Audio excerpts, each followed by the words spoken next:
Wala na. Oo, may bakot na. Tapos yan nakakutan ka rin. Hindi na masama ang mga atal. So, ito subdivision ba ito? Village. Top subdivision na napakaluwak niya. Ganda. Ang dami pang kahoy. Parang nagpapakot na kasi sinasabi ko.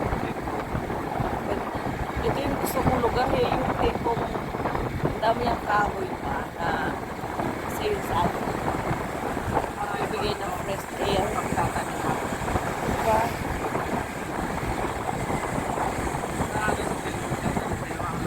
Ganda. Wala nga tayo yayak. Kaya ito makabili mo lang tayo ng isang ano dito. Tapos, siguro makabili ako ng isang ano dito. Yung gagawin ko lang sa bahay. Bahay kubo lang. The rest farm na.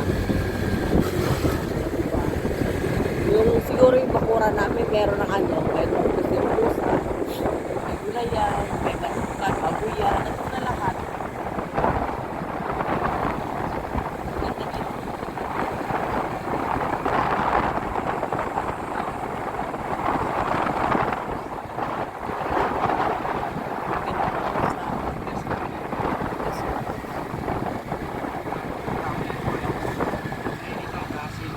Siguro, hindi na rin na yan alis ng kahoy, no?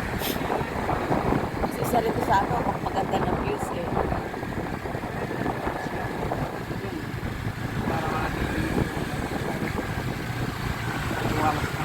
Depende na lang sa may-ari ng lupa, no? Kunwari, makaka-affect sa pagpagawa ng bahay nila. Sa labas, hindi nila pwede Ah, ano na yan, isang masada yan. Sa may-ari ng subdivision. ay, itong mga ano na to. So, ang lupa nila, ito lang na nasa ano, sa loob lang.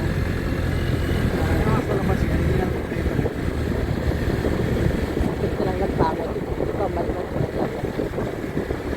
Yung mga tinanggal dyan, ito, yung mga nakakasigate, di ba? Papaano sila. Yung mga nakakasigate, Ang ganda. Para ano, parang nasa ibang bansa ka ng style. Ang dating naman dito, is ito, Pilipinas na. Saglit lang pala. Saglit lang pala ako sa Amerika. Ngayon, nasa Pilipinas na po tayo. Kaya mag-alala safe naman dito.